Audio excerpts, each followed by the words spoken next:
D'après mon expérience de l'accompagnement des personnes dans les cycles et saisons de l'existence et les méandres de la vie, nous ne pouvons changer notre façon d'être au monde qu'en changeant le système de pensée, le système de croyance, le système de référence qui nous a amenés à vivre de telle ou telle façon. Et aujourd'hui, je pense que nos sociétés ont absolument besoin de revisiter les programmations, les conditionnements, les logiciels qui commandent une certaine façon d'être au monde, de faire les choses. Et il y a plusieurs enjeux pour ça.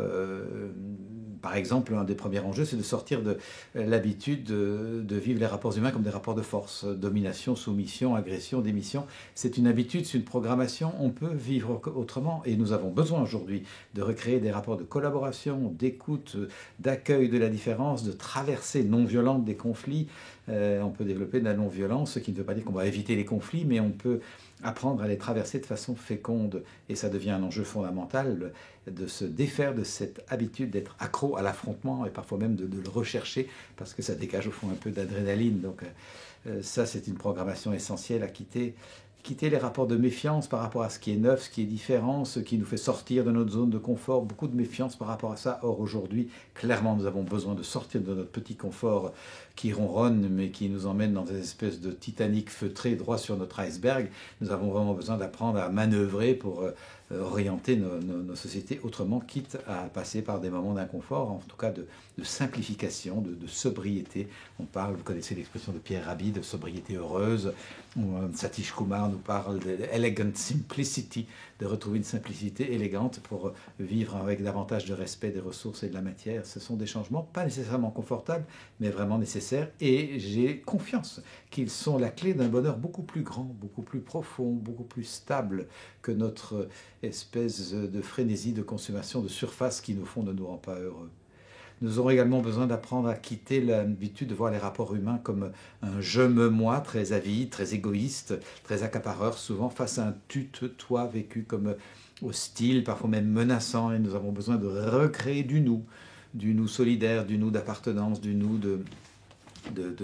d'empathie, de partage, et pas seulement du nous les humains face à la planète et aux ressources, mais du nous tous, du nous qui englobe la terre, les ressources, les animaux, et qui nous fasse comprendre qu'on appartient à un écosystème très vivant et qui suppose qu'on réapprenne à respecter la terre.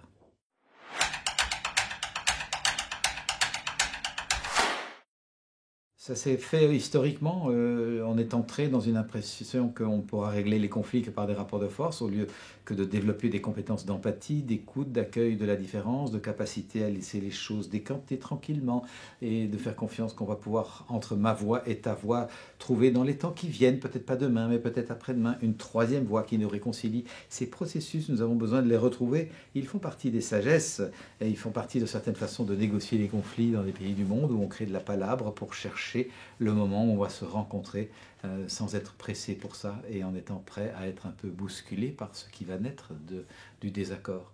Et c'est venu comme ça progressivement et ça nous plombe.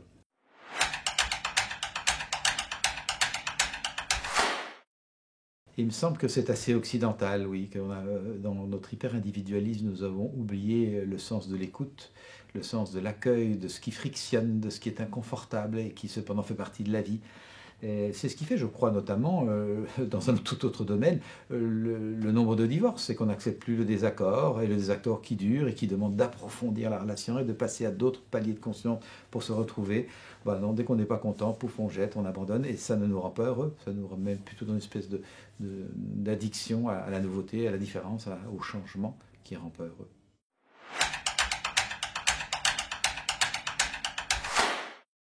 On peut le voir comme ça, je préfère le voir dans l'inverse, que travailler suffisamment sur soi est une clé de maximisation du potentiel incroyable qui est en nous. Je n'en parle pas avec angélisme, je me suis occupé de gamins de la rue pendant une dizaine d'années, j'étais avocat, j'ai traversé beaucoup de conflits, accompagné beaucoup de personnes dans le changement, et puis je suis devenu thérapeute pour aider les gens à se transformer justement.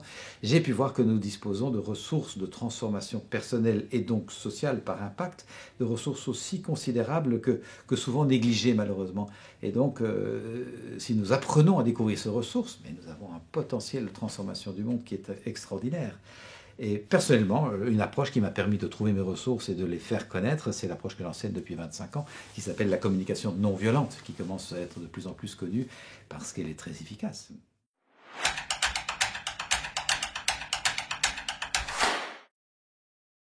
Il s'agit d'une façon de communiquer avec soi d'abord et toutes les parties de soi, et puis avec l'autre et toutes les parties de l'autre, qui essaye d'éviter tout ce qui génère la violence subtile de nos rapports humains, les jugements, paf, qui étiquettent. Jugement sur soi, t'es nul, t'y arriveras pas. Jugement sur l'autre, il est égoïste, il veut plus me voir. Les croyances limitantes, je sais pas y arriver, je suis pas capable. Les croyances limitantes sur les autres, ceux-là sont comme ça, ceux-là sont comme ça. On essaie d'éviter ces habitudes et d'aller voir derrière cela quels sont nos besoins.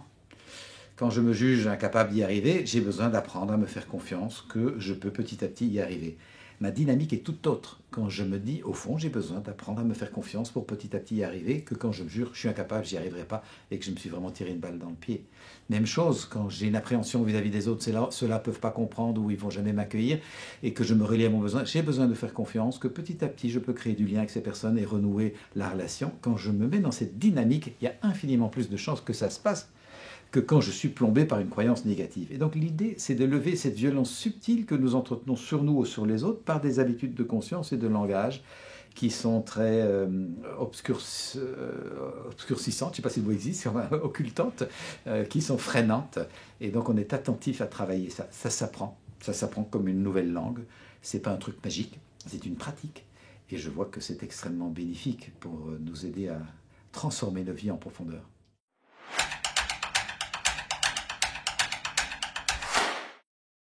Ça s'apprend. J'ai écrit un petit bouquin avec un ami historien belge, peu après les attentats de France et de Belgique il y a quelques années, qui s'appelle La paix, ça s'apprend. Et la conférence que j'anime, j'ajoute La paix, ça s'apprend comme les maths ou le foot. Il ne vient à l'idée de personne d'imaginer qu'on maîtrise les maths ou le foot en 2-3 jours, en 2-3 semaines, en 2-3 mois. Il faut des années pour maîtriser avec aisance ces disciplines. Mais la paix, c'est pareil. Elle ne va pas venir par hasard si on s'y emploie pas. Et nous avons une grande capacité à faire des efforts quand on veut passer son code, son permis de conduire, apprendre un nouveau sport ou apprendre une langue étrangère. On va s'y impliquer, faire des efforts et considérer que le temps fait partie du processus. Et bien pour la paix, c'est pareil. Nous avons absolument besoin dans nos formations, dans nos équipes, de faire des apprentissages de pacification de soi, d'écoute de nos sentiments, de nos besoins, et de pacification de la relation avec l'autre, et également d'écoute et d'empathie pour l'autre. Beaucoup de conflits viennent de malentendus qui sont des mal écoutés. Si nous apprenions à écouter, comme thérapeute, j'ai pu voir, et je le vois encore comme formateur, combien de familles en tension, en chamaillerie, simplement parce qu'on ne s'écoute pas, on argumente de façon croisée, et c'est malheureusement le modèle que donnent nos politiciens la plupart du temps à la télévision. On argumente en se croisant sans se rencontrer. Nous avons absolument besoin de privilégier la rencontre, et ça passe par une écoute bienveillante de l'autre, même si ce qu'il dit frictionne.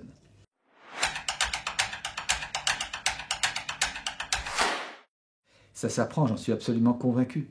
Ça s'apprend.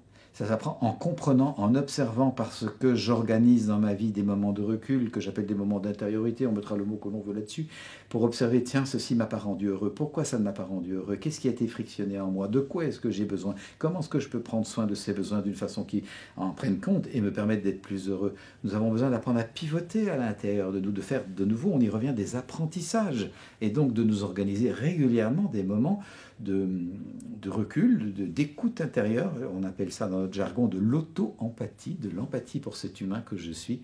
Et au fond, c'est cohérent. Si dans le monde, je souhaite du respect, de l'écoute, de l'empathie, de la solidarité, mais la première part d'humanité au sein de laquelle j'ai besoin d'apprendre à créer ça, c'est moi. Parce que la plupart du temps, la première part d'humanité dans laquelle il y a de la guéguerre et de la tension, c'est moi aussi. Donc j'ai besoin de travailler d'abord sur moi pour pouvoir apporter ça dans ma façon d'être au monde.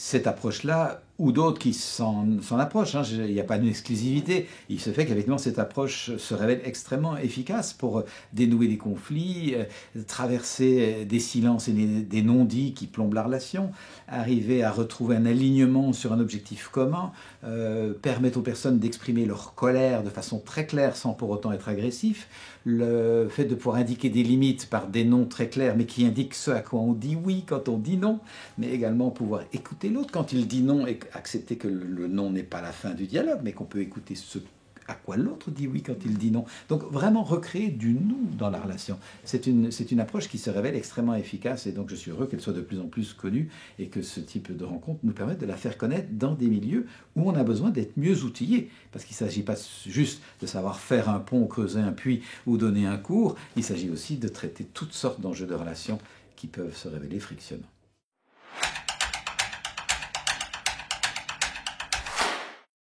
La plupart du temps, quand un manager me contacte, c'est qu'il a été touché par un de mes livres ou par des vidéos de mes conférences sur YouTube qui circulent librement et qu'il s'est dit, tiens, là, il y a des clés, il y a des outils peut-être dont je n'avais pas connaissance. Ou alors, ce manager a lui-même traversé une épreuve de vie, peut-être un divorce ou des conflits, parfois la maladie, et s'est mis à s'interroger un peu sur lui-même et à entrer un peu dans ce domaine du développement qui est dit personnel, mais qui est au fond du développement social durable. Si l'on voit qu'en se transformant, on va transformer le monde. C'est vraiment dans cette dimension que moi je le propose évidemment. Et donc assez souvent ils ont déjà la perception de ce à quoi ce travail va pouvoir aider les équipes à avancer. Et donc j'ai pas à convaincre, je ne cherche d'ailleurs pas à convaincre. Les personnes viennent parce qu'ils réalisent, tiens, voilà des outils qui nous manquent, nous sommes performants dans l'ordre du faire, construire des ponts, organiser de la distribution, être dans nos activités, mais dans l'ordre de l'être et surtout de l'être ensemble, il nous manque quelques outils. Et effectivement, ces outils ne sont pas encore dans les grandes écoles et beaucoup de managers réalisent qu'il leur manque un savoir-être ensemble et ils viennent s'outiller pour ça. Et ça, effectivement, je crois que c'est la clé de la transformation du monde dont nous avons besoin. Apprendre à être ensemble.